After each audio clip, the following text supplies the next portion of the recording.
half guard. We primarily focused on tripod series, right? We did tripod knee cut to the side.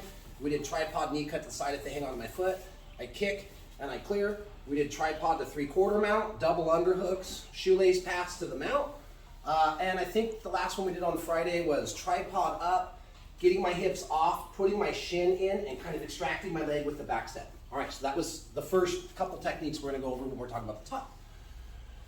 There's a theme that is gonna work for both top and bottom, okay? And that is pinching the legs. Because if I'm on the bottom, I'm not pinching my legs, they can simply step over to the mount. Same thing on the top, and we're gonna go over this now. If the top player isn't pinching their legs, we'll demo this first and I'll show you the move. They're pretty much the same thing. If the top player isn't pinching his legs and their legs are wide, it allows the bottom player to circle their leg back and come into a closed guard. It's that simple. So our first part of the technique is gonna be like Ultra 101 fundamentals. Let's go this way.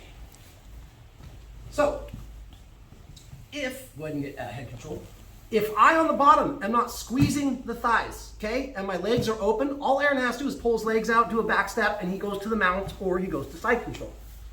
Pretty simple. So number one, top player and bottom player, it's important for both of us to be pinching our legs together. Now later, guys, we can talk about triangling legs. One of the reasons why I don't like to do this to begin with is because it kind of locks us into a position, okay? So for now, what I'm gonna try to do is not cross my feet, not make a triangle. I'm gonna try to have my feet together and my knees pinched right here. All right, he's starting with the cross face and an underhook. The very first thing we're gonna do before we start talking about rolling them away and replacing my frames, now rotate my feet. There we go. So I'm pinching. I don't even have to have my frames for this first part. I naturally have an underhook over here. So all I'm gonna do is I'm gonna reach down. Now in no-gi, I'm gonna kind of make a C and push on the knee. I can also do that in the gi, but I have the luxury of him wearing fabric to control his legs. So sometimes maybe I got long arms and their knees high. I don't have to push on the knee. I can grab the outside 7 grip, okay, right here. And all I'm gonna do, I gotta be really careful about opening my legs when I bridge. It's gonna be kind of a natural human reaction. So once I reach down and I get my outside 7 grip on his leg, I'm gonna bridge just a little bit to get his knee off the ground, which makes it light. If his knee is on the ground, I try and push it. Gravity is sticking it in place. But if I pinch, grab, bridge, now I'm gonna feed his leg straight, drop the inside leg out, and put him back into the guard. And I naturally have posture control, all right? So again, he advances to half guard. First thing I gotta do is pinch. I'm gonna grab my grip. I'm still pinching, okay? I'm gonna still pinch and bridge. And the reason why I'm bridging is so not as much weight is on this knee, kind of gluing it to the ground. So I'm gonna grab, pinch, bridge. See how his knee just came up? Now it's easier to manipulate his leg, but if his weight's on it, it's stuck in place. So all I'm gonna do, pinch without crossing my feet on the ground, close to my hips, which gives me more power in my bridge. I'm gonna pick up my grip, make a good grip. I'm gonna bridge his knee off the ground. I'm gonna kind of pull it out, but mainly push it down. Now, my leg that's trapped inside the guard, I'm gonna throw the outside of my leg and let it hit the ground. Now I'm gonna start to circle it, and I come back to my guard with my posture controls. Pretty simple stuff, right? All right, let's go ahead and try it. Retaining full guard from the half guard by simply playing their knee, pushing it down, circling my leg underneath. Sound easy? Ready? 1, 2, 3. Technique part 2. So this is something that, and this is kind of an inner gym thing. A lot of BTT might use this, especially like the BTTs locally, because I've worked with and trained a lot of the coaches also. So there are different names for this. 99.9% of the time, if you guys hear me call this move out, it's really easy. I call it the cheap sweep. It is a sweep. You are going to get 2 points. Why? Because a sweep, the difference between a sweep and a reversal. A sweep is going to be a technique involving my legs. My legs are somehow entangled, whether I use them to rotate my opponent and flip them, or I'm simply starting where our legs are intertwined. So the cheap sweep, we're going to start here. Aaron, do me a favor, come over. We'll show it from both sides. So Aaron is in my half guard, and a lot of the same retention points, you guys. Go ahead. Good half guard, right? Look, they're above my knee. We talked about this. We're both pinching our legs together.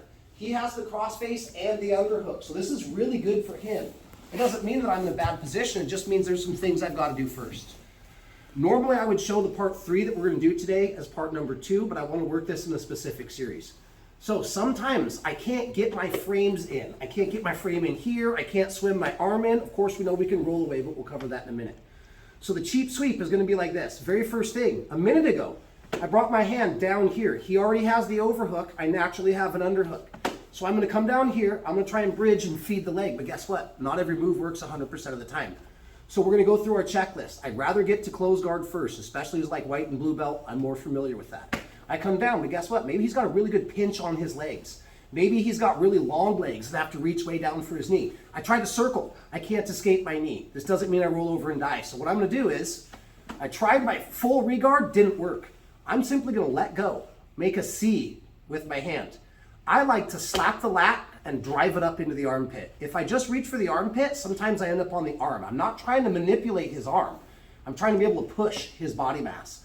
So for me, as I try to get my closed guard, nope, not there. I immediately kind of slap the lat, make a C, slide it up deep into his armpit. Now, let's rotate. All the way, all the way, all the way. So we know what my right hand is doing. I tried to feed the knee, didn't work. Come to the armpit. Now, he has an underhook here. We've talked about me bridging and rolling him away and him posting so I can get my throat side frame in. We're going to cover that in a minute. But for right now, we're going to do something a little bit different. I try to feed the knee, doesn't work. Slap the lat, C-clamp the armpit. Now look, I'm going to chicken wing down, closing his arm in. Now I could run the move here, but my hand is doing nothing. So I like to come down and grab the belt as kind of an extra way to help lift his hips and also to tie his arm in. So I tried to feed the knee, didn't work. Slap the lat, chicken wing the elbow, and the tighter the elbow is to my body, the better. I'm gonna grab, now I'm gonna kind of lift and pull him up and in. Now, sometimes your guys' feet is doing crazy stuff. So here's what we're gonna do. Same thing, my feet will not cross. Both of the soles of my feet are gonna come to the ground. Now I'm gonna wipe my feet and bring my heels over, put a bend in his leg, and bring them close to my butt. Number one, this decreases his base, but number two, the closer my heels are to my butt, the more I can bridge my hips. If my hips are out here, my heels are out here, I can't bridge. But if my feet are in, I can bridge a lot. So, here I am. I'm gonna try to play with the knee. Didn't work. C-cup the armpit. Chicken wing, grab the belt, keep everything tight. I'm gonna wipe my feet inward, get my heels close. I'm simply going to bridge and roll. This move works because he can't increase his base because I'm chicken winging. So, now I come right back. The cheap sweep. Guys, this is so easy. It's probably the easiest sweep in all of jiu-jitsu to learn. And if this player's not playing their cards right, it is a high percentage move. So Aaron would do the same thing back to me. He tries to manipulate my knee, but I'm squeezing. So instead he's gonna C-cup my armpit, right hand of the armpit, heels in tight to the butt. He's gonna bridge and roll me. I can't increase my base. Go ahead. He takes top. Guess what I'm gonna do? Try to feed the full guard. Doesn't work. And then I'm off to my sweep. So one more time so we don't roll onto the guys. This one, believe it or not, it's almost perfect. We don't have that many people on that because there's no resetting of the position. Somebody cheap sweeps you, you can cheap sweep them back. If you keep rolling through, what do we do for points? Whoever ends up on top? Yes, good question. You got to stay. How long? I have to stabilize the position for 3 seconds to get points. But there are tournaments like the IBJJF and the Oregon Open that score advantages. So if we just roll like this, advantage. They'll give you advantages like that? Oh yeah, dude, I've had matches where I've been calling advantages like this because people are meeting a point scoring criteria, but they're not holding it for 3 seconds. That's what an advantage is. And there's only a few tournaments around here that call advantages, but they're more specific tournaments, okay? IBJJF being the #1 brand basically for tournament jiu-jitsu in the world. If I achieve, like let's say I pass somebody's guard, hold it for 1 second and they re-guard, I passed their guard, right? Point scoring, but I didn't hold it for 3 seconds, therefore we get an advantage. That's what advantages are. So last time. I come in, I can't feed the guard. Stabilize. That simple. You guys, once you feel this, just remember, the huge invisible part of this is getting my feet, wiping the mat, getting my heels close. This allows me to bridge and come over on top. Okay? 5 minutes. You go, they go. This is like a 1-for-1. Until you guys are about to roll off the mat, then you can turn around. My suggestion is roll on the same side, and then the top player go to the other side so we can hit it on both. Really importantly, chicken wing down, the belt, hug them tight, bridge, and roll. Cheap sweep from half guard. Ready? 1, 2, 3. Now we're gonna do the same thing. I'm gonna hit the cheap sweep, I'm gonna stabilize my top control, and then let's think all the way back to last week. We worked on our tripod passes. We're gonna tripod up. Your guys' player's choice today. I can go 3/4 mount, do a shoelace pass, or I can just knee cut to the side. So let's add a little bit of last week in with a little bit of this week so we can kind of tie this in more. And you guys already got it, I'll show it twice. Couldn't hit the knee, he's too heavy. Boom, I'm gonna come up, cheap sweep. Once I get here, I'm gonna stabilize by keeping my elbows wide. If my elbows are in, he can sweep me. If my elbow's out, it's gonna be hard. Now that I've held it, I'm gonna tripod up, shake him under the knee line, and either knee cut to the side, or tripod up, clear the knee line, come here, make him signal touchdown, run my shoelace pass, and take my mount. And it's the other partner's turn, right? So one last time. You guys got it already, but we'll show it. We got coaching OCD. I have to show him at least twice, or it doesn't count. Couldn't get to guard. Cheap sweep, gable grip, wide elbows, stabilize. Tripod up. One, two, three. Your guys' choice. You can go to the mount, or you can go to side control. Okay, if they hold on to your leg, kick the knee. Sound good? Ready? 1, 2, 3. I've said this a couple times, not today, so I'll just make sure and say it today. There are different types of half guards. The reason I bring this up now is because now we're going to introduce a different type of half guard, okay? I've mentioned this in the past. There's Z-guard and knee shield are two of the different types of half guards that we can do. I'll just demo them first and I'll show you what we're going to be doing today.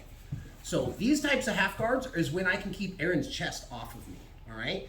There are times where if he's smashing me, I might be able to get my hips out and my knees in like this, but predominantly, the first thing I have to do is to keep him from getting to my head to turn my chin with his shoulder control. So what we're gonna do now, go ahead and come all the way down on me. So we're gonna combine, let's think back 2 or 3 weeks ago. Remember when at bottom side control, I couldn't get my frames in? So we did what? We C-clamped the armpit, very familiar with what we're doing today.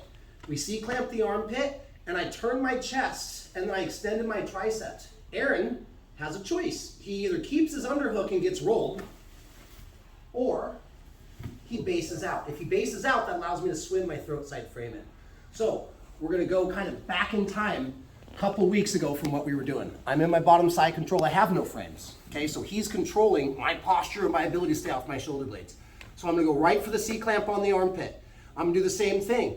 I'm gonna threaten the roll away. If Aaron doesn't, we're gonna get the cheap sweep. If he does post, that gives me space to swim my right arm in. So watch the progression here. Here, as I roll him away, he has to post. This allows me to get my throat side frame in. See how my right shoulder's up?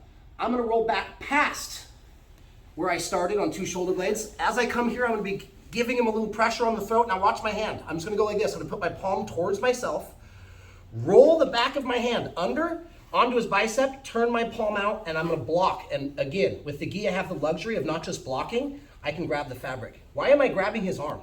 Here and here.